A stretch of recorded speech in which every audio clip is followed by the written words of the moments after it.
ವಿದ್ಯಾರ್ಥಿಗಳೇ, ಈಗ ನಾವು ಅಧ್ಯಾಯ ಎಷ್ಟನೇ ಅಧ್ಯಾಯ? ಅಧ್ಯಾಯ 12.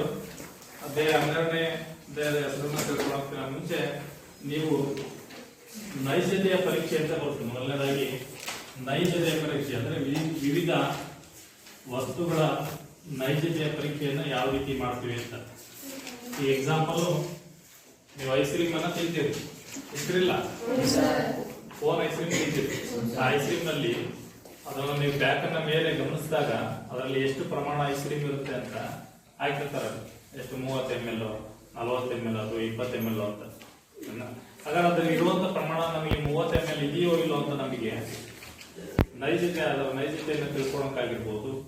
ಅಥವಾ ಕೆಲವೊಂದು ಬಾಡಿ ಸ್ಪ್ರೇ ಅನ್ನ ಕಾಣ್ತೇವೆ ನೀವು, ಆಯ್ತಾ? ಸೆಂಟ್ ಅಥವಾ ಬಾಡಿ ಸ್ಪ್ರೇ, ಅದರಲ್ಲಿ ಕೆಲವೊಂದು ಬಾಡಿ ಸ್ಪ್ರೇಯಲ್ಲಿ ಅದರಲ್ಲಿ 154 ml ಇರುತ್ತೆ, 150 ml ಇರುತ್ತೆ ಅಂತ ತೋರಿಸಿರ್ತಾರೆ. ಹಾಗಾದ್ರೆ ಅದರ ಅಷ್ಟು ಪ್ರಮಾಣವನ್ನು ಅದು ಹಿಡಿತದೋ ಇಲ್ಲ ಅಂತ ನಾವು ನೈಜತೆಯನ್ನು ತಿಳ್ಕೊಳಕ್ಕೆ, ಅಥವಾ ಸಕ್ಕರೆಯನ್ನು ತಂದಾಗ ಒಂದು ಪಟ್ಟಣದಲ್ಲಿ ಸಕ್ಕರೆಯನ್ನ ಕಟ್ಕೊಟ್ಟಿರ್ತಾರೆ, 1 kg ಸಕ್ಕರೆ ಅಥವಾ 2 kg ಸಕ್ಕರೆ. ಆ ಸಕ್ಕರೆ ಆಸ್ ಇಟ್ ಈಸ್ ಅದು ಕಟ್ಕೊಟ್ಟಿರೋದು ಕರೆಕ್ಟ್ ಇದೆಯಲ್ಲ ಅಂತ ಚೆಕ್ ಮಾಡಕ್ಕೆ, ನಮಗೆ ಅದರ ನೈಜತೆಯನ್ನು ತಿಳ್ಕೊಳಕ್ಕೆ ನಾವು ಏನ್ ಮಾಡ್ತೀವಿ ಅಂದ್ರೆ ವಿವಿಧ ವಿಸ್ತೀರ್ಣಗಳು ಮತ್ತೆ ನಮಗೆ ಅದರ ಘನಫಲ ನಮಗೆ ಗೊತ್ತಿರಬೇಕು. ಅದರ ವಿಸ್ತೀರ್ಣ ಮತ್ತೆ ಘನಫಲ ಗೊತ್ತಿದ್ರೆ ಅದರ ನೈಜತೆ ಪ್ರಮಾಣ ಎಷ್ಟು ಅಂತ ತಿಳ್ಕೊಂಡು, ಹಾಗಾದ್ರೆ ಇದನ್ನು ನಾವು ಎಲ್ಲಿ ತಿಳ್ಕೊಂಡಿದ್ವಿ ಅಂದ್ರೆ ಹಿಂದಿನ ತರಗತಿಯಲ್ಲೇ ನಾವು ತಿಳ್ಕೊಂಡಿದ್ವಿ. ಸರಿನಾ? ಯಾವುದು? ಮೇಲ್ಮೈ ವಿಸ್ತೀರ್ಣಗಳು ಮತ್ತೆ ಘನಫಲಗಳು. ಹಾಗಾದ್ರೆ ಹಿಂದಿನ ಅಧ್ಯಾಯ ಯಾವುದು ಅಂದ್ರೆ ಅಧ್ಯಾಯ 12, ಮೇಲ್ಮೈ ವಿಸ್ತೀರ್ಣಗಳು ಮತ್ತೆ ಘನಫಲಗಳು.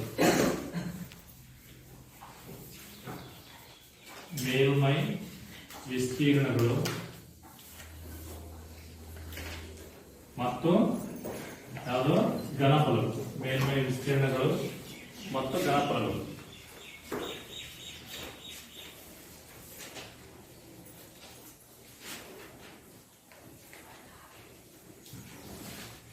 ಹಿಂದಿನ ತರಗತಿಯಲ್ಲಿ ನಾವು ಏನ್ ತಿಳ್ಕೊಂಡಿದ್ವಿ? ಹಾಗಾದ್ರೆ ಈ ತರಗತಿಯಲ್ಲಿ ಏನ್ ತಿಳ್ಕೊಂತೀವಿ ಅಂತ ನೋಡೋದಾದ್ರೆ, ಹಿಂದಿನ 9ನೇ ತರಗತಿಯಲ್ಲಿ ಕೂಡ ಮೇಲ್ಮೈ ವಿಸ್ತೀರ್ಣಗಳು ಮತ್ತೆ ಘನಫಲಗಳು ಅಂತ ಒಂದು ಚಾಪ್ಟರ್ ಇದೆ. ಅದರಲ್ಲಿ ನಾವು ಏನ್ ತಿಳ್ಕೊಂಡಿದ್ವಿ ಅಂದ್ರೆ ವಿವಿಧ ಘನಗಳನ್ನ ತಿಳ್ಕೊಂಡಿದ್ವಿ.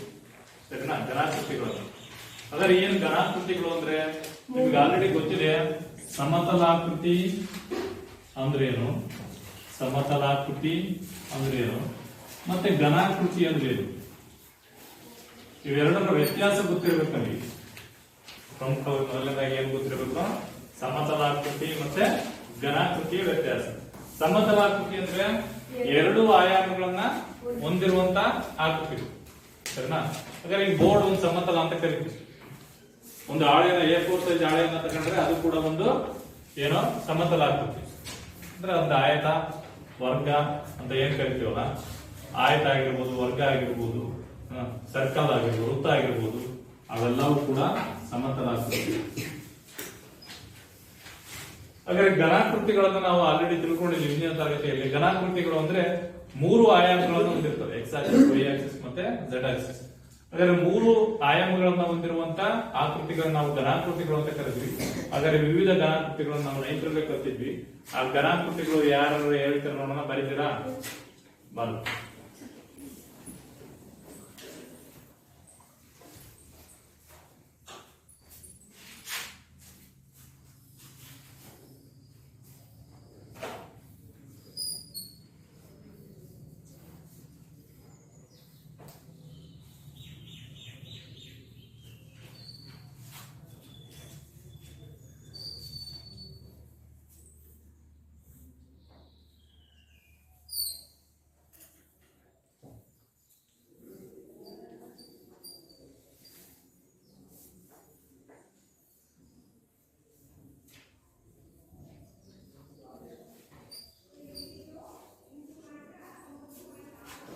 ಮೊದಲನೇದು ಯಾವುದು?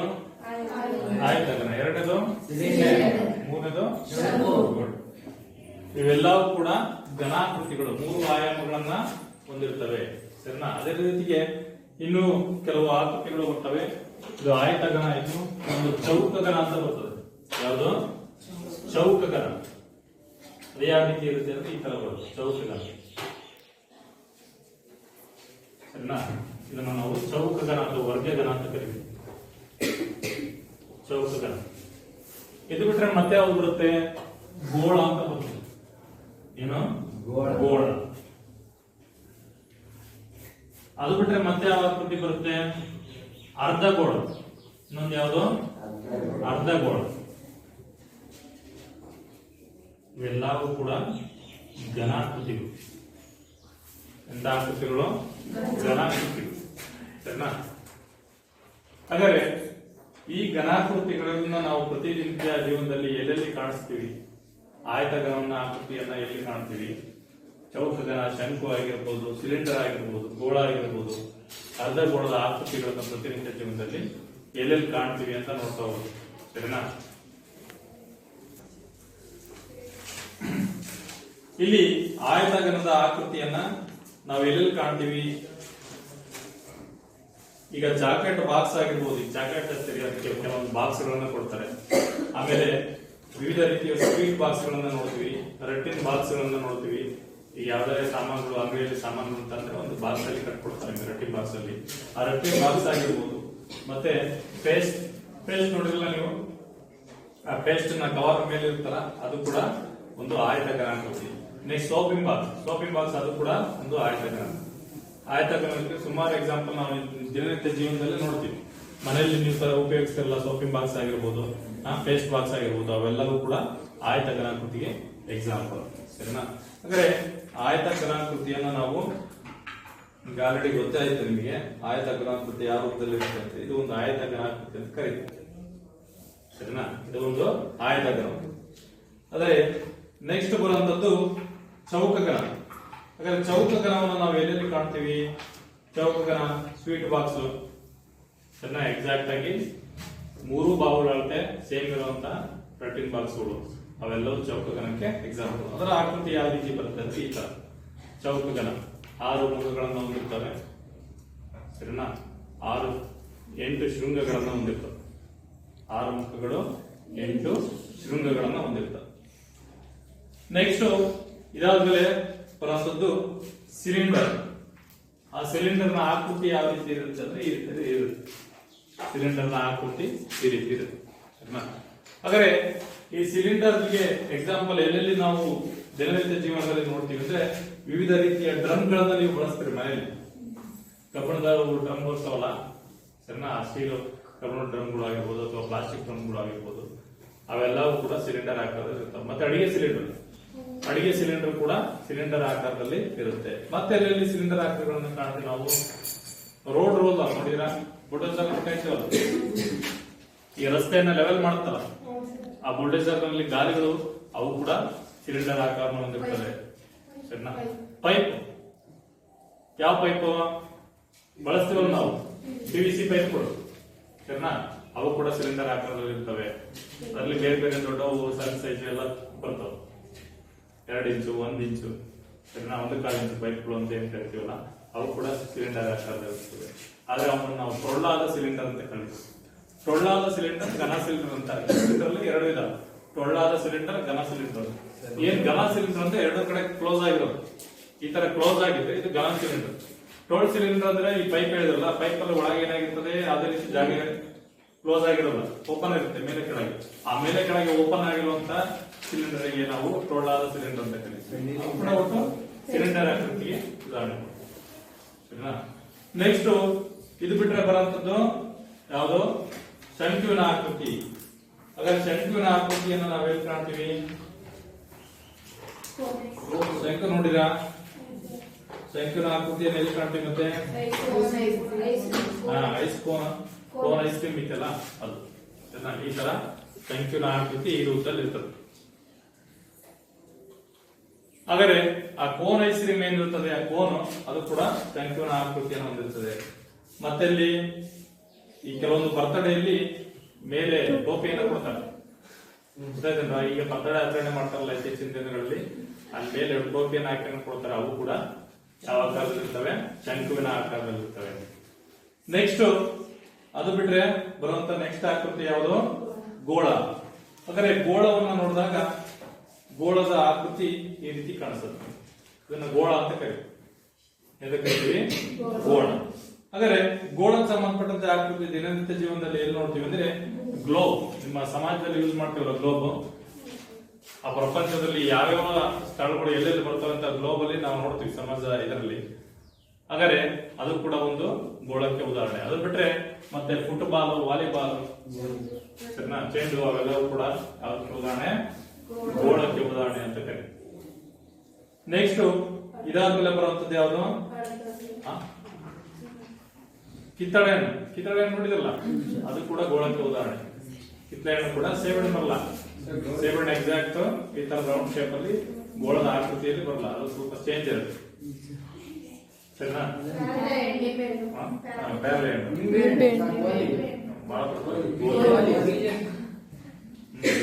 ನೆಕ್ಸ್ಟ್ ಇದಾದ್ಮೇಲೆ ಬರುವಂತದ್ದು ಅರ್ಧಗೋಳ. ಗೋಳ ಆದ್ಮೇಲೆ ಯಾವುದು? ಅರ್ಧಗೋಳ. ಹಾಗಾದ್ರೆ ಅರ್ಧಗೋಳ ಇದಕ್ಕೆ ಎಕ್ಸಾಂಪಲ್. ಅರ್ಧಗೋಳ ಅಂದ್ರೆ ಈ ಗೋಳವನ್ನ ಅರ್ಧಕ್ಕೆ ಕಟ್ ಮಾಡಿರ್ತಾರಲ್ಲ, ಅದು ಅರ್ಧಗೋಳ ಆಗಿರ್ತದೆ ಅಂತ. ಸರಿನಾ? ಅರ್ಧ ಚಂದ್ರ. ಆಮೇಲೆ ಟೋಪಿ ನೋಡಿರ್ತೀರಿ ನೀವು, ಈ ಟೋಪಿಯನ್ನು ಹಾಕ್ತಿವಲ್ಲ, ಇದರ ತೆಗಿತೀವಲ್ಲ ಟೋಪಿ, ಅವು ಕೂಡ ಅರ್ಧಗೋಳ. ಟೋಪಿಯ ಮುಂಭಾಗವನ್ನ ಕಟ್ ಮಾಡಿದಾಗ ನಮಗೆ ಸಿಗುವಂತದ್ದೇನು? ಅರ್ಧಗೋಳ ಅಂತ ಕರಿತೀವಿ. ಮಾಮೂಲಿ ಟೋಪಿ ಹಾಕ್ತಿರಲ್ಲ, ಮೇಲೆಲ್ಲ ಕಟ್ ಮಾಡಿಸಿದಾಗ ನಾವು ಒಂದು ಟೋಪಿಯನ್ನು ಹಾಕ್ಕೊಂಡ್ಬರ್ತಾನೆ ರೌಂಡ್ ಹೊಡಿಸ್ದಾಗ. ಸರಿನಾ?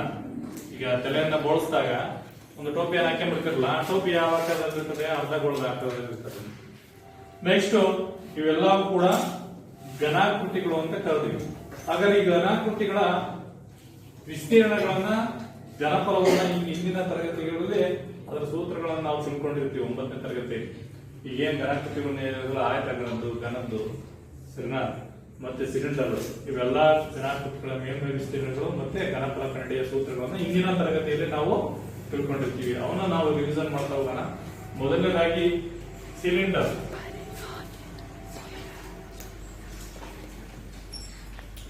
ಸಿಲಿಂಡರ್ನ ಪಾರ್ಶ್ವ ಮೇಲ್ಮೈ ವಿಸ್ತೀರ್ಣ, ಪೂರ್ಣ ಮೇಲ್ಮೈ ವಿಸ್ತೀರ್ಣ ಮತ್ತು ಘನಫಲ ಕಂಡುಹಿಡಿಯುವ ಸೂತ್ರ ಬೇಕಾಗಿದೆ ನಮಗೆ. ಯಾರೇ ಬರೀತಿರೋಣ ಬರ.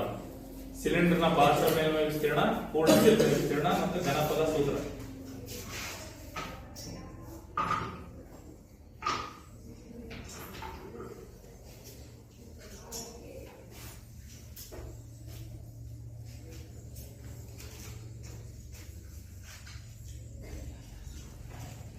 ಸಿಲಿಂಡರ್ ಪಾರ್ಶ್ವ ಮೇಲ್ಮೈ ವಿಸ್ತೀರ್ಣ ಸೂತ್ರ.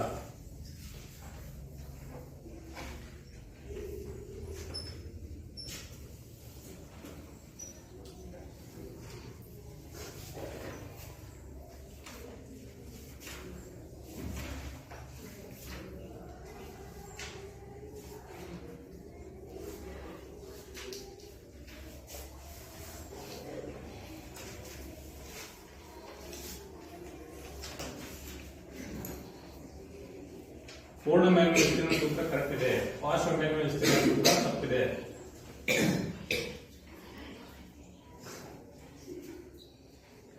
ಪೂರ್ಣ ಮೇಲ್ಮೈ ವಿಸ್ತೀರ್ಣ ಸೂತ್ರ ಹೆಂಗ್ ಬರುತ್ತೋ ಪಾರ್ಶ್ವ ಮೇಲ್ಮೈ ವಿಸ್ತೀರ್ಣ ಸೂತ್ರನೂ ಅದೇ ತರ ಬರ್ತದೆ, ಸ್ವಲ್ಪ ಮಾತ್ರ ವ್ಯತ್ಯಾಸ. ಇನ್ನೊಂದು 2πr(h). 2πr(h) ನೋಡಿ. ಪಾರ್ಶ್ವ ಮೇಲ್ಮೈ ವಿಸ್ತೀರ್ಣ ಸೂತ್ರ ಏನು ಅಂದ್ರೆ 2πr(h). ಪೂರ್ಣ ಮೇಲ್ಮೈ ವಿಸ್ತೀರ್ಣ ಸೂತ್ರ 2πr × r+h. ಸರಿನಾ?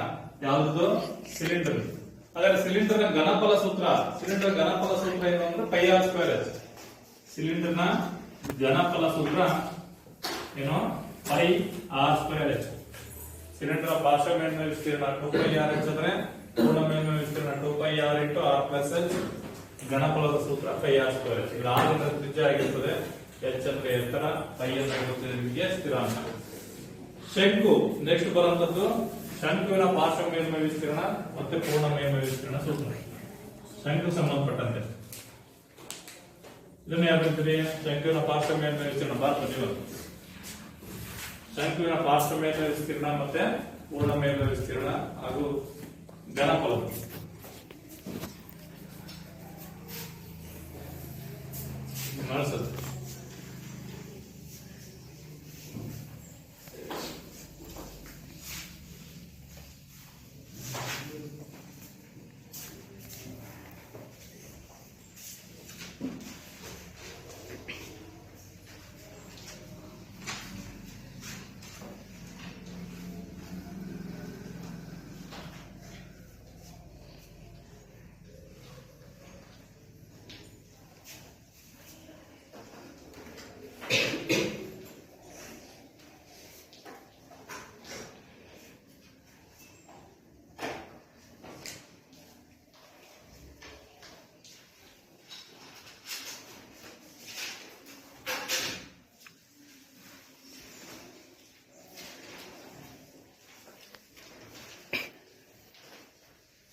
ಶಂಕುವಿನ ಪಾರ್ಶ್ವ ಮೇಲ್ಮೈ ವಿಸ್ತೀರ್ಣ ಸೂತ್ರ ಏನು? ಪೈ ಆರ್ ಎಲ್ ಅಂತ ಕರಿತೀವಿ. ಪೂರ್ಣ ಮೇಲ್ಮೈ ವಿಸ್ತೀರ್ಣ ಸೂತ್ರ pi r into r plus l. R ಅಂದ್ರೆ ತ್ರಿಜ್ಯ, ಎಲ್ ಅಂದ್ರೆ ಓರೆ ಎತ್ತರ ಅಂತ ಕರಿತೀವಿ. ಇದರಲ್ಲಿ ಓರೆ ಎತ್ತರ ಬರುತ್ತೆ, ಸಿಲಿಂಡರ್ ಅಲ್ಲಿ ನೇರ ಎತ್ತರ ಅಂತ ಕರಿತೀವಿ. ಎಚ್ ಅಂದ್ರೆ, ಇದರಲ್ಲಿ ಎಲ್ ಅಂದ್ರೆ ಓರೆ ಎತ್ತರ. ಹಾಗಾದ್ರೆ ಈ ಶಂಕುವಿನ ಘನಫಲದ ಸೂತ್ರ ಇಸ್ ಈಕ್ವಲ್ ಟು ಶಂಕುವಿನ ಘನಫಲ is equal to pi R square H divide by 3. Pi R square H divide by 3 ಇದರ ಘನಫಲ ಸೂತ್ರ ಆಗಿರುತ್ತೆ. ಈಗ ನೋಡಿದಾಗ ಸಿಲಿಂಡರ್ ಘನಫಲ ಏನು? Pi R square h. ಹಾಗಾದ್ರೆ ಶಂಕುದ ಏನಾಗುತ್ತೆ? Pi R square by 3. ಅಂದ್ರೆ 3 ಶಂಕುವನ್ನ ಹಾಕಿದ್ರೆ ಒಂದು ಸಿಲಿಂಡರ್ಗೆ ಈಕ್ವಲ್.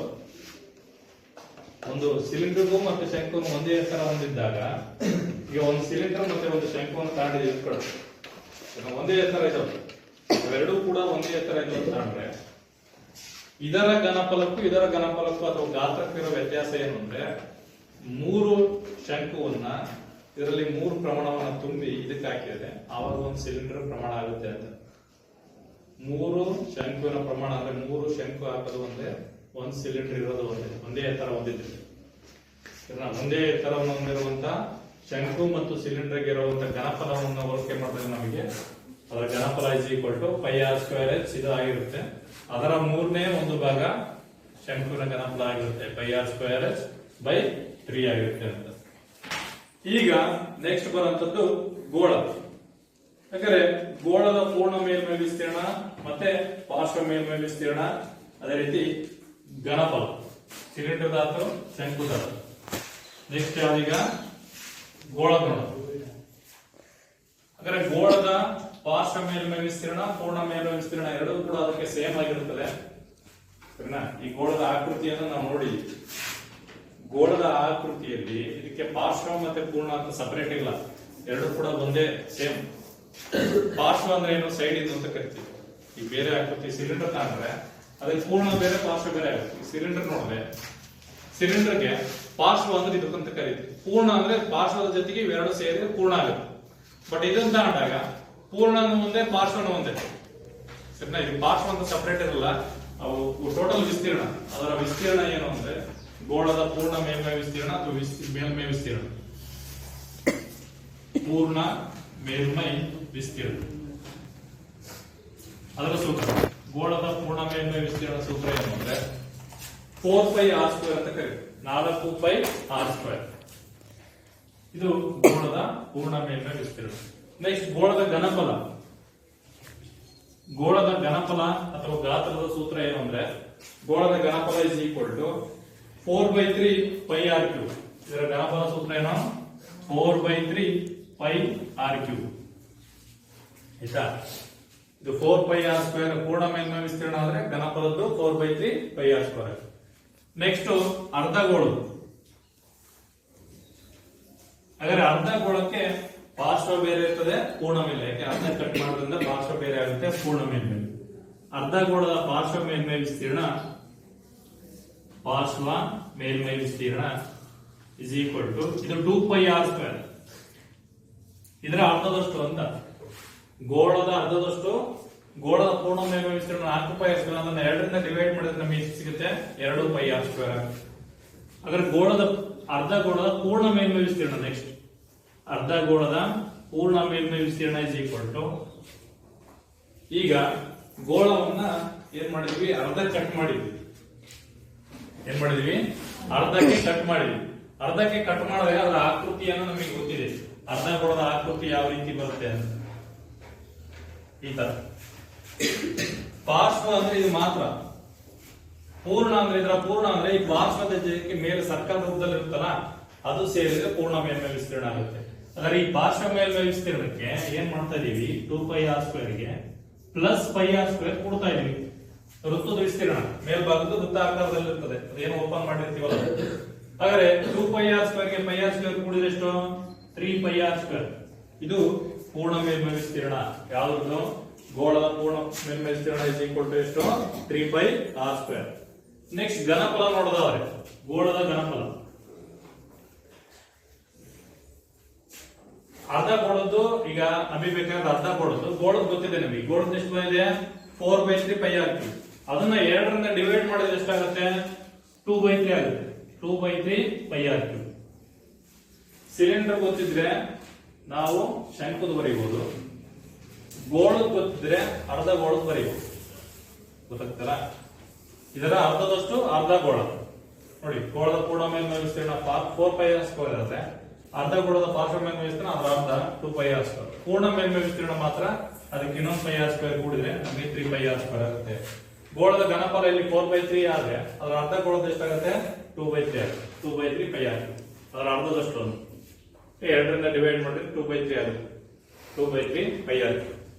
ಇದರ ಜೊತೆಗೆ ನೆಕ್ಸ್ಟ್ ಇನ್ನೆರಡು ಆಕೃತಿಗಳು ಯಾವುದು? ಆಯತ ಘನ ಮತ್ತೆ ಘನ. ಅವುಗಳ ಪಾರ್ಶ್ವ ಮೇಲ್ಮೈ ವಿಸ್ತೀರ್ಣ ಮತ್ತೆ ಪೂರ್ಣ ಮೇಲ್ಮೈ ವಿಸ್ತೀರ್ಣ ಕೂಡ ಬೇಕಾಗಿದೆ. ಆಯತ ಘನದ ಪಾರ್ಶ್ವ ಮೇಲ್ಮೈ ವಿಸ್ತೀರ್ಣ ಮತ್ತೆ ಪೂರ್ಣ ಮೇಲ್ಮೈ ವಿಸ್ತೀರ್ಣ. ಹಾಗಾದ್ರೆ ಆಯತ ಘನ ಏನಿದೆ ಇದರ ಪಾರ್ಶ್ವ ಮೇಲ್ಮೈ ವಿಸ್ತೀರ್ಣ, ಪಾರ್ಶ್ವ ಮೇಲ್ಮೈ ವಿಸ್ತೀರ್ಣದ ಸೂತ್ರ ಈಗ ಆಲ್ರೆಡಿ ನಾವು ಇಂದಿನ ತರಗತಿಯಲ್ಲಿ ಕಲಿತಿರೋದ್ರಿಂದ ಇವೆಲ್ಲವನ್ನು ಕೂಡ ಅವನ್ನ ರಿವಿಷನ್ ಮಾಡ್ತಾ ಹೋಗ್ತೀವಿ. ಪಾರ್ಶ್ವ ಮೇಲ್ಮೈ ವಿಸ್ತೀರ್ಣ is equal to 2 times of LB plus BH. ಇದರಲ್ಲೆಲ್ಲ ಹೇಳಿದ್ವಿ ನಾವು. R ಅಂದ್ರೆ ತ್ರಿಜ್ಯಗಳಾಗಿರ್ತವೆ, π ಅಂದ್ರೆ ಕಾನ್ಸ್ಟೆಂಟ್, h ಬಂದ್ರೆ ಎತ್ತರ, l ಬಂದ್ರೆ ಓರೆ ಎತ್ತರ ಆಗಿದೆ. ಹಾಗಾದ್ರೆ ಪಾರ್ಶ್ವ ಮೇಲ್ಮೈ ವಿಸ್ತೀರ್ಣ is equal to 2LB plus BH. ಇದರಲ್ಲಿ L ಅಂದ್ರೆ ಏನು? ಉದ್ದ, B ಅಂದ್ರೆ ಅಗಲ, h ಅಂದ್ರೆ ಏನು? ಎತ್ತರ. ಉದ್ದ, ಅಗಲ ಮತ್ತೆ ಎತ್ತರ. ಇದು ಆಯತಾಕಾರದ ಪಾರ್ಶ್ವ ಮೇಲ್ಮೈ ವಿಸ್ತೀರ್ಣ. ಅದೇ ಪೂರ್ಣ ಮೇಲ್ಮೈ ವಿಸ್ತೀರ್ಣಕ್ಕೆ ಬಂದ್ರೆ ಆಯತಾಕಾರದ ಪೂರ್ಣ ಮೇಲ್ಮೈ ವಿಸ್ತೀರ್ಣ ಸೂತ್ರ 2 times of LB plus BH plus HL. ಇದು ಆಯತಾಕಾರದ ಪೂರ್ಣ ಮೇಲ್ಮೈ ವಿಸ್ತೀರ್ಣ ಸೂತ್ರ 2 times of LB plus BH plus HL. ಸರಿನಾ? ನೆಕ್ಸ್ಟ್ ಅದೇ ಆಯತಾಕಾರದ ಘನಫಲ ಬೇಕು ಅಂದ್ರೆ ಘನಫಲ is equal to ಘನಫಲ ಅಥವಾ ಗಾತ್ರ ಅಂತ ಕರೀತೀವಿ, volume. L into B into H, ಉದ್ದ ಇಂಟು ಅಗಲ ಇಂಟು ಎತ್ತರ. ಇದು ಆಯತಾಘನದ ಘನಫಲ ಆಗಿರ್ತದೆ. ಸರಿನಾ?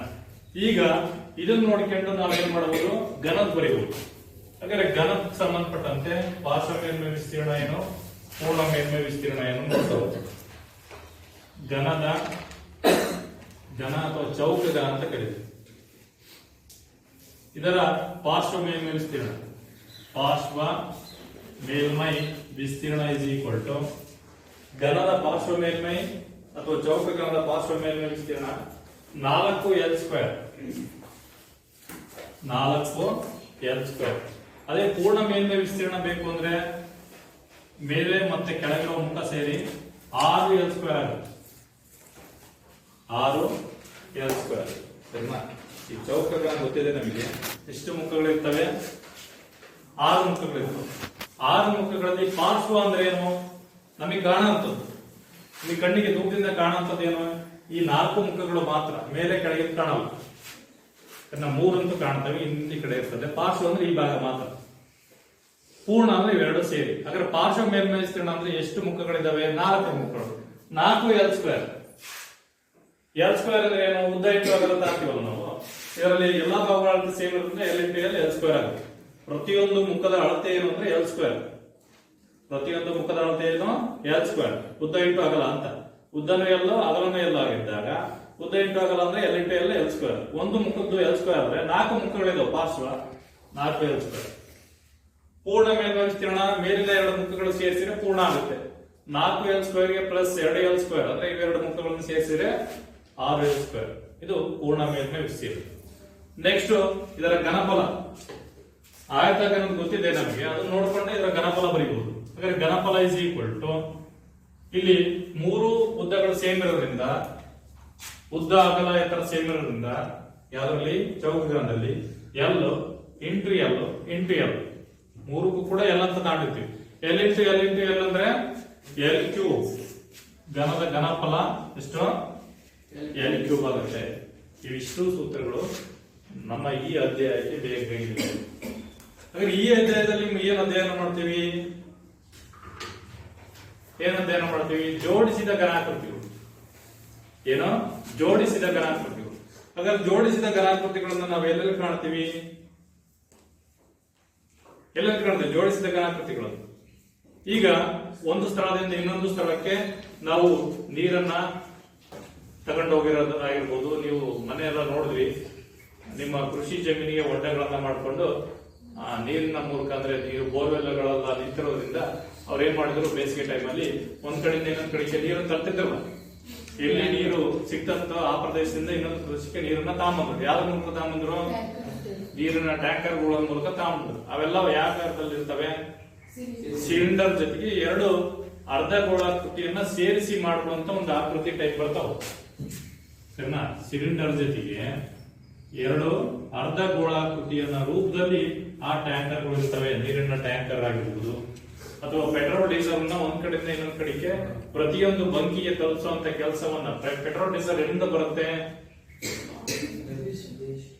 ನಮ್ಮ ರಾಜ್ಯದಲ್ಲೆಲ್ಲ ಸಿಗುತ್ತಾ? ಇಲ್ಲ, ಬೇರೆ ಬೇರೆ ರಾಜ್ಯದಿಂದ ಆಮದು ಮಾಡ್ಕೊಂತಾರೆ, ಬೇರೆ ಬೇರೆ ದೇಶದಿಂದ. ಯಾವ್ದ್ರ ಮೂಲಕ? ಸಮುದ್ರದ ಮೂಲಕ ಆಮದು ಮಾಡ್ಕೊಂತಾರೆ, ಆಯ್ತಾ? ಹಾಗಾದ್ರೆ ಸಮುದ್ರಗಳು ಈಗ ಮಂಗಳೂರು ಆಗಿರ್ಬೋದು, ಅಥವಾ ನಿಮ್ಮ ಬೇರೆ ಬೇರೆ ಸಮುದ್ರಗಳಾಗಿರ್ಬೋದು, ಮುಂಬೈ ಆಗಿರ್ಬೋದು, ಅಲ್ಲಿಂದ ನಮ್ಮ ರಾಜ್ಯಕ್ಕೆ ಬಂದು ತಲುಪಿಸುವಂತ ಕೆಲಸ ಮಾಡೋವು ಯಾವ? ಹಡಗುಗಳ ಮೂಲಕ ಬೇರೆ ದೇಶದಿಂದ ಬರುತ್ತೆ ನಮ್ಮ ರಾಜ್ಯಗಳಿಗೆ. ನಮ್ಮ ರಾಜ್ಯದಿಂದ ಪ್ರತಿ ಜಿಲ್ಲೆಗೆ, ಪ್ರತಿ ತಾಲೂಕಿಗೆ ತಲುಪಿಸುವಂತ ಕೆಲಸ ಮಾಡೋದು ಟ್ಯಾಂಕರ್, ಸರಿನಾ? ಆ ಟ್ಯಾಂಕರ್ಗಳು ಯಾವ ರೂಪದಲ್ಲಿ ಇರ್ತವೆ? ಈ ರೂಪದಲ್ಲಿ ಇರ್ತವೆ.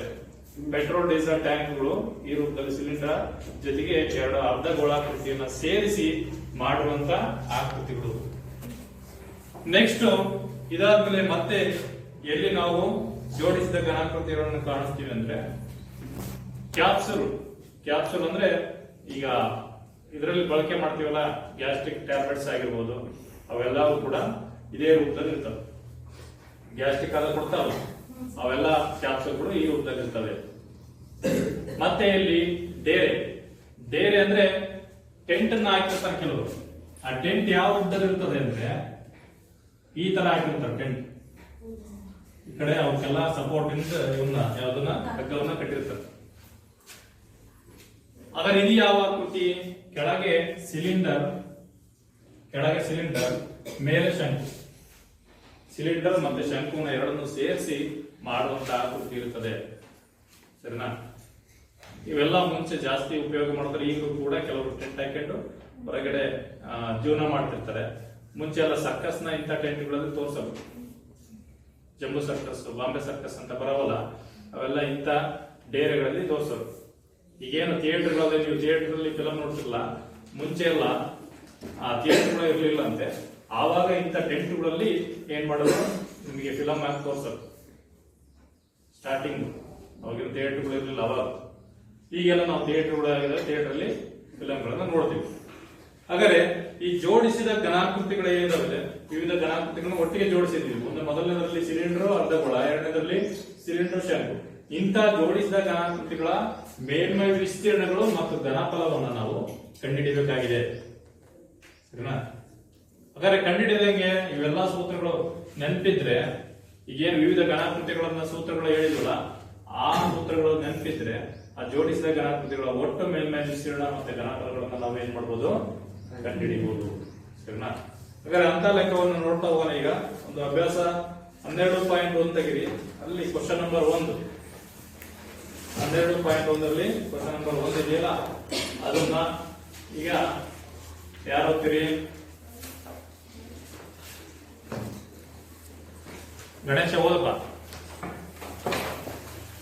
64 ಸೆಂಟಿಮೀಟರ್ ಕ್ಯೂಬ್ ಘನಫಲವನ್ನು ಹೊಂದಿರುವ ಎರಡು ವರ್ಗ ಘನಗಳ ಮುಖಗಳನ್ನು ಸೇರಿಸಿ ಒಂದು ಆಯತ ಘನಾಕೃತಿ ಮಾಡಿದೆ. ಈ ಆಯತ ಘನಾಕೃತಿಯ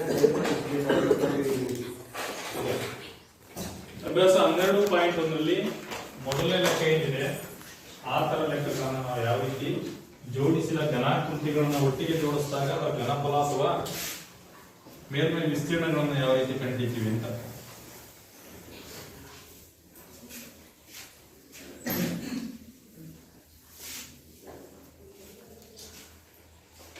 ಅಲ್ಲಿ ಮೊದಲನೇ ಲೆಕ್ಕ ಏನಿದೆ, 64 ಸೆಂಟಿಮೀಟರ್ ಕ್ಯೂಬ್ ಘನಫಲವನ್ನು ಹೊಂದಿರುವಂತಹ ಎರಡು ವರ್ಗ ಘನಮುಖಗಳನ್ನ ಸೇರಿ ಒಂದು ಆಯತ ಘನಾಕೃತಿಯನ್ನು ರೆಡಿ ಮಾಡಿದ್ದಾರೆ. ಈ ಆಯತ ಘನಾಕೃತಿಯ ಮೇಲ್ಮೈ ವಿಸ್ತೀರ್ಣಗಳನ್ನ ನಾವೇನ್ ಮಾಡಬೇಕು, ಕಂಡುಹಿಡಿಯಬೇಕಾಗಿದೆ. ಎರಡು ಘನಾಕೃತಿಗಳು ಅಂತ ಹೇಳಿದೆ ನಾನು. ಎರಡು ಘನಾಕೃತಿಗಳನ್ನ ಸೇರಿಸಿ ಇಂಥ ಎರಡು ಘನಾಕೃತಿಗಳು ಸೇರಿಸಿ ಒಂದೇ ಅಳತೆ ಇರಬೇಕು. ಎರಡು ಘನಾಕೃತಿಗಳನ್ನ ಸೇರಿಸಿ ಏನ್ ಮಾಡಿದಾನೆ, ಇಂಥ ಆಯತ ಘನಾಕೃತಿಯನ್ನ ರೆಡಿ ಮಾಡಿದಾರೆ. ಎರಡನ್ನ ಒಟ್ಟಿಗೆ ಸೇರಿಸಿ ಇಂಥ ಎರಡು ಸೇರಿಸಿದ್ರೆ ಇಂಥ ಎರಡನ್ನ ಘನಾಕೃತಿಗಳನ್ನ ಒಟ್ಟಿಗೆ ಸೇರಿಸಿದಾಗ ಇಂಥ ಒಂದು ಆಯತ ಘನಾಕೃತಿ ಏನು ಉಂಟಾಗುತ್ತಲ್ಲ ಅದರ ಮೇಲ್ಮೈ ವಿಸ್ತೀರ್ಣವನ್ನು ನಾವು ಕಂಡುಹಿಡಿಯಬೇಕು. ಯಾವುದು? ಆಯತ ಘನಾಕೃತಿದು. ಹಾಗಾದ್ರೆ ಏನ್ ಕೊಟ್ಟಿದ್ದಾನೆ ಇಲ್ಲಿ? ಘನಫಲವನ್ನ ಕೊಟ್ಟಿದ್ದಾನೆ. ಯಾವ್ದು ಘನಫಲ? ಏನ್ ಘನ ಇತ್ತಲ್ಲ ಇದರ ಘನಫಲ ಕೊಟ್ಟಿದ್ದಾನೆ. ಇದರ ಘನಫಲವನ್ನ ಬಳಸ್ಕೊಂಡು ಅಂದ್ರೆ ಇದರ ಗಾತ್ರವನ್ನ ಬಳಸ್ಕೊಂಡು ನಾವೇನ್ ಮಾಡಬೇಕು, ಇದರ ಮೇಲ್ಮೈ ವಿಸ್ತೀರ್ಣವನ್ನು ಕಂಡುಹಿಡಿಯಬೇಕು. ಆಯತ ಘನಾಕೃತಿಯ ಮೇಲ್ಮೈ ವಿಸ್ತೀರ್ಣ ಕಂಡುಹಿಡಿಯಬೇಕು. ಹಾಗಾದ್ರೆ ಅದನ್ನ ಯಾವ ರೀತಿ ನಾವೀಗ ಕಂಡುಹಿಡಿತಾ ಹೋಗ್ತೀವಿ ಅಂತ ನೋಡೋಣ. ಈಗ ನಮಗೆ ಮೇಲ್ಮೈ ವಿಸ್ತೀರ್ಣ ಸೂತ್ರ ಗೊತ್ತಿರಬೇಕು. ನಮಗೆ ಆಯತ ಘನಾಕೃತಿದು. ಹಾಗಾದ್ರೆ ಆಯತ ಘನಾಕೃತಿ ಯಾವ ರೀತಿ ಇರುತ್ತೆ ಅಂತ ನಮಗೆ ಗೊತ್ತಿದೆ. ಅದರ ಚಿತ್ರವನ್ನು ಫಸ್ಟ್ ಬರ್ಕೋಣ. ಇದು ಆಯತ ಘನಾಕೃತಿ ಅಲ್ವಾ? ಇದರಲ್ಲಿ ಏನ್ ಮಾಡಿದರೆ ಎರಡು ಘನಾಕೃತಿಗಳನ್ನ ಸೇರಿಸಿ ಒಂದು ಆಯತ ಘನಾಕೃತಿಯನ್ನ ತಯಾರು ಮಾಡಿದ್ದಾರೆ. ಈಗ ಘನಫಲ ಕೊಟ್ಟಿದ್ದಾನೆ ನಮಗೆ. ಯಾವ್ದ್ರ ಘನಫಲ ಕೊಟ್ಟಿದ್ದಾನೆ? ಒಂದು ಘನಾಕೃತಿಯ ಘನಫಲವನ್ನು ಕೊಟ್ಟಿದ್ದಾರೆ. ಎಷ್ಟು ಘನಫಲ ಇಸ್ ಈಕ್ವಲ್ ಟು ಘನದ ಘನಫಲ ಅಥವಾ ಚೌಕ ಘನದ ಘನಫಲ ಇಸ್ ಈಕ್ವಲ್ ಟು ಎಷ್ಟು ಸೆಂಟಿಮೀಟರ್ ಕ್ಯೂಬ್? 64 ಸೆಂಟಿಮೀಟರ್ ಕ್ಯೂಬ್ ಕೊಟ್ಟಿದ್ದಾರೆ. ಈಗ ನಮಗೆ ಇದರ ಮೇಲ್ಮೈ ವಿಸ್ತೀರ್ಣ ಸೂತ್ರ ಬೇಕು. ಯಾವುದು? ಆಯತ ಘನಾಕೃತಿಯ ಮೇಲ್ಮೈ ವಿಸ್ತೀರ್ಣ ಸೂತ್ರ ನಮಗೆ ಗೊತ್ತಿದೆ. ಏನು ಆಯತ ಘನದ ಮೇಲ್ಮೈ ವಿಸ್ತೀರ್ಣ ಸೂತ್ರ? ಆಯತ ಘನದ ಮೇಲ್ಮೈ ವಿಸ್ತೀರ್ಣ ಸೂತ್ರ ಏನು? 2 ಇಂಟು ಹೇಳಿದ್ವಲ್ಲ ಇಲ್ಲಿವರೆಗೆ ಯಾವ ಸೂತ್ರಗಳು, ಅದರಲ್ಲಿ ಇದು ಕೂಡ ಬರುತ್ತೆ. LB plus BH plus HL ಇದೆ ತಾನೆ? ಆಯತ ಘನಾಕೃತಿಯ ಮೇಲ್ಮೈ ವಿಸ್ತೀರ್ಣ ಸೂತ್ರ ಪೂರ್ಣ ಮೇಲ್ಮೈ ವಿಸ್ತೀರ್ಣ ಸೂತ್ರ 2 into LB plus BH into plus HL. L ಅಂದ್ರೆ ಏನು? ಈ ಆಯತ ಘನಾಕೃತಿಯ ಟೋಟಲ್ ಉದ್ದ ಇದು. B ಅಂದ್ರೆ ಏನು? ಇದರ ಅಗಲ D. H ಅಂದ್ರೆ ಏನು? ಇದರ ಎತ್ತರ. ಈ ಮೂರು ಅಳತೆಗಳು ಈಗ ಬೇಕು ನಮಗೆ. ಮೂರು ಅಳತೆಗಳು ಬೇಕು ಅಂದ್ರೆ ನಮಗೆ ಘನಫಲ ಕೊಟ್ಟಿದ್ದಾನೆ. ಆ ಘನಫಲವನ್ನು ಬಳಸಿಕೊಂಡು ಅದರ ಬೆಲೆಯನ್ನ ಕಂಡುಹಿಡಿಯಬೇಕು. ಹಾಗಾದ್ರೆ ಘನಫಲ ಸೂತ್ರ ನಮಗೆ ಗೊತ್ತಿದೆ. ಘನಾಕೃತಿಯ ಘನಫಲ ಸೂತ್ರ ಏನು? L ಕ್ಯೂಬ್ ಅಂತ ಕರೀತೀವಿ. ಘನಾಕೃತಿಯ ಘನಫಲ is equal to L cube. L cube is equal to ಎಷ್ಟು? 64.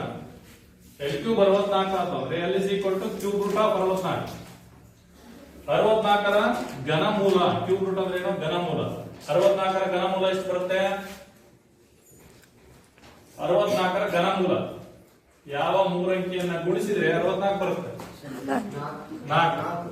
ಹಾಗಾದ್ರೆ L ಇಸ್ ಈಕ್ವಲ್ ಟು ಎಷ್ಟು ಸೆಂಟಿಮೀಟರ್? 4 ಸೆಂಟಿಮೀಟರ್. L ಅಂದ್ರೆ ಏನು? ಉದ್ದ. ಉದ್ದ ಎಷ್ಟು ಬಂತೀಗ? 4 ಸೆಂಟಿಮೀಟರ್ ಬಂತು. ಯಾವ್ದು ಉದ್ದ ಇದು? L ಅಂದ್ರೆ ಘನದ ಉದ್ದ. ಇದು ಘನದ ಉದ್ದ. ನಮಗೆ ಘನದ ಘನಫಲ ಕೊಟ್ಟಿದ್ದಾನ, ಅದನ್ನು ಬಳಸ್ಕೊಂಡು ನಾವೇನ್ ಮಾಡಿದ್ವಿ, ಅದೇನ್ ಘನಾಕೃತಿಯನ್ನ ಕೊಟ್ಟಿದ್ದಾನ ಆ ಘನಾಕೃತಿಯನ್ನ ಉದ್ದವನ್ನ ಕಂಡುಹಿಡಿದ್ವಿ ನಾವು. ಆ ಘನಾಕೃತಿಯ ಉದ್ದ ಎಷ್ಟು ಬಂತು ಅಂದ್ರೆ ಎಷ್ಟು ಬಂತು? ಘನಾಕೃತಿಯ ಉದ್ದ 4 ಸೆಂಟಿಮೀಟರ್ ಬಂತು. ಅಂತ ಎರಡು ಘನಾಕೃತಿಗಳನ್ನ ಒಟ್ಟಿಗೆ ಕೂಡಿಸೋದ್ರಿಂದ ನಮಗೆ ಇಲ್ಲಿ ಟೋಟಲ್ ಇದರ ಆಯತ ಘನಾಕೃತಿಯ ಟೋಟಲ್ ಉದ್ದ ಎಷ್ಟಾಗುತ್ತೆ? ನಮಗೆ ಆಯತ ಘನದ ಉದ್ದ ಎಷ್ಟಾಗುತ್ತೆ? ಇಲ್ಲಿ ನೋಡಿ, ಇಲ್ಲಿಂದ ಇಲ್ಲಿಗೆ 4, ಇಲ್ಲಿಂದ ಇಲ್ಲಿ 4, 4 ಪ್ಲಸ್ 4 ಸೇರಿದ್ರೆ ಎಷ್ಟು? 8 ಸೆಂಟಿಮೀಟರ್. ಇದು ಟೋಟಲ್ ಆಯತ ಘನಾಕೃತಿಯ ಉದ್ದ ಆಯ್ತು. ಆಯತ ಘನಾಕೃತಿಯ ಟೋಟಲ್ ಉದ್ದ ಎಷ್ಟಾಗುತ್ತೆ ಈಗ? 8 ಸೆಂಟಿಮೀಟರ್. ಯಾಕೆಂದ್ರೆ ಎರಡನ್ನು ಸೇರಿಸಿ ಮಾಡಿದೀವಲ್ಲ, ಒಂದು ಇಂತ ಎರಡು ಘನಗಳನ್ನ ಸೇರಿಸಿ ಒಟ್ಟಿಗೆ ಕೂಡಿಸಿರೋದ್ರಿಂದ 4 ಪ್ಲಸ್ 4 8 ಆಯ್ತು. ನೆಕ್ಸ್ಟ್ ಎತ್ತರ ಏನಾಗುತ್ತೆ? ಎತ್ತರ ಎರಡಕ್ಕೂ ಸೇಮ್. ನೀವು ಎಷ್ಟೇ ಕೂಡಿಸ್ಕೊಂತ ಹೋಗ್ರಿ ಎತ್ತರ ಚೇಂಜ್ ಆಗಲ್ಲ. ಸರಿನಾ? ಎತ್ತರ ಸೇಮ್ ಇರುತ್ತೆ, ಅದು 4 ಸೆಂಟಿಮೀಟರ್.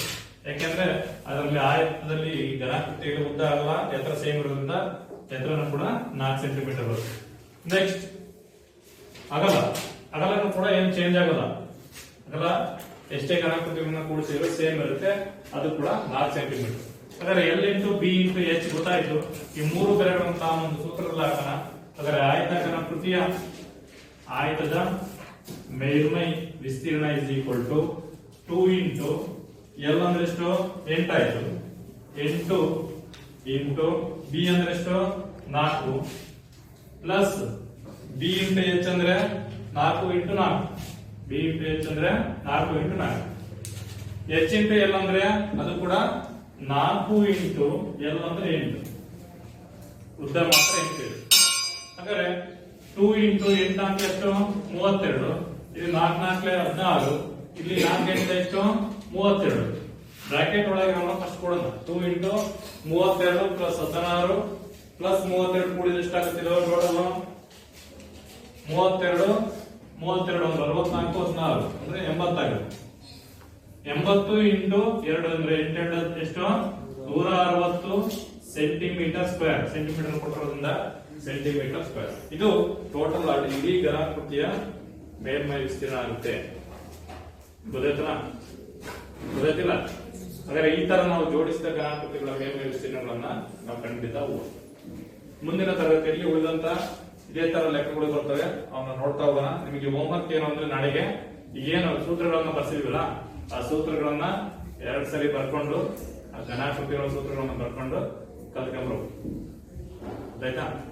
ಇನ್ನು ಉಳಿದಂತ ನೆಕ್ಸ್ಟ್ ಪೀರಿಯಡ್ ನೋಡೋಣ.